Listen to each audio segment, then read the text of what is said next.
Peace, fam. Today we will discuss prehistoric and ancient West Africa. But first, I gotta ask if you've been using our Sudani Creole Mediterranean coffee scrub.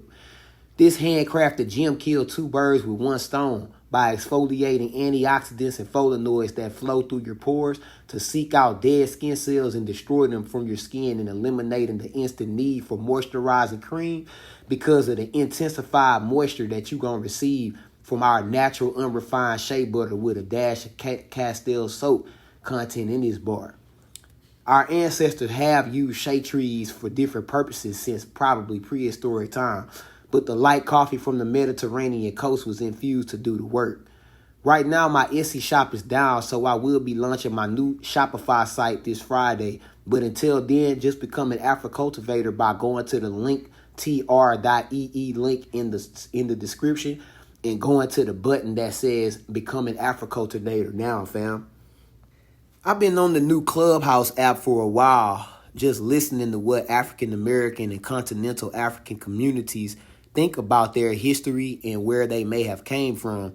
And lately, I've been hearing some erroneous claims like maybe Israel, for instance.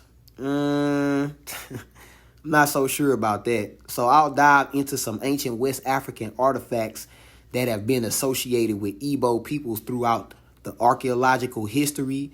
And I'll tell you now, it contradicts the biblical narrative by a mile, fam.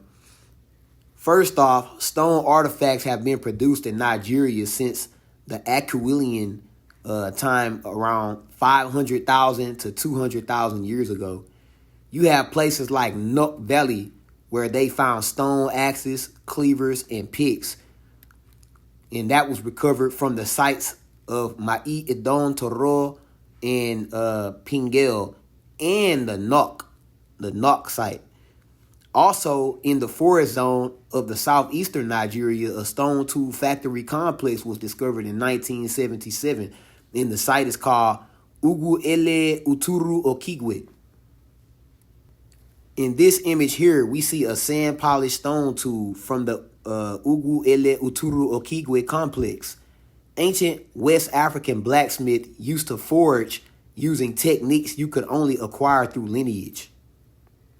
In the area of modern-day Nigeria, most traditional agricultural tools seem to have been taking cue from stone tools.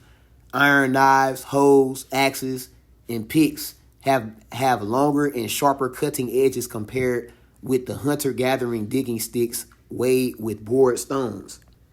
That's a mighty long time before people had recorded any Semitic lexicon, fam, or any Semitic text, fam.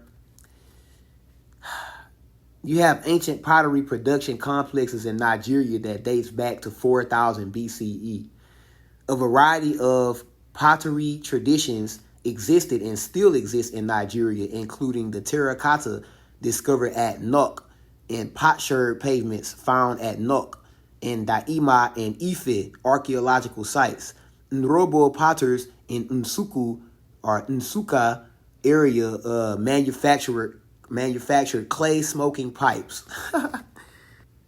Despite the impact of Western colonialism on the traditions and the traditional arts, the pottery in the region has demonstrated some measure of resilience and adaptation of pottery forms such as ornamental wares. The demand for Ilorin black pots is still on the increase for use in the socio-political practices in parts of Igbo land, such as title taking, traditional medicine, religious practices, and marriage. So to claim that the people of the Igbo culture, were cursed and they lost all their culture, simply, it doesn't fit the anthropological context whatsoever.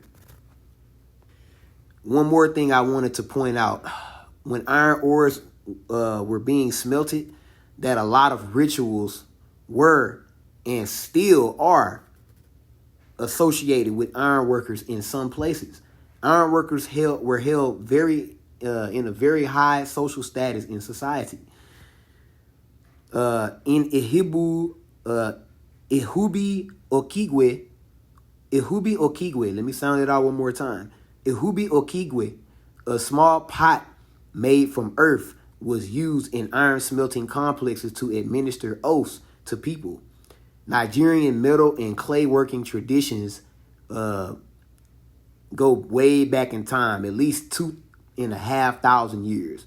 For example, people of the Nok culture created distinctive terracotta figures for more than 2,500 years ago, and people at Igbo Ukwu mined copper alloys.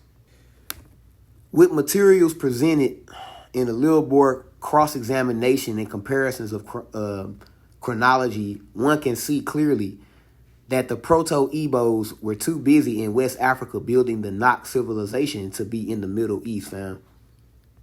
But anyway, I put my Clubhouse Biblical Hebrew group link inside the linktr.ee link as well.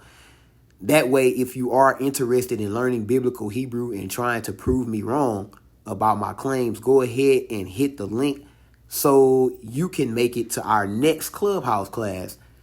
That way, you'll be able to get some formal training, and then you'll be able to apply it to your studies. And we have these classes every Sunday.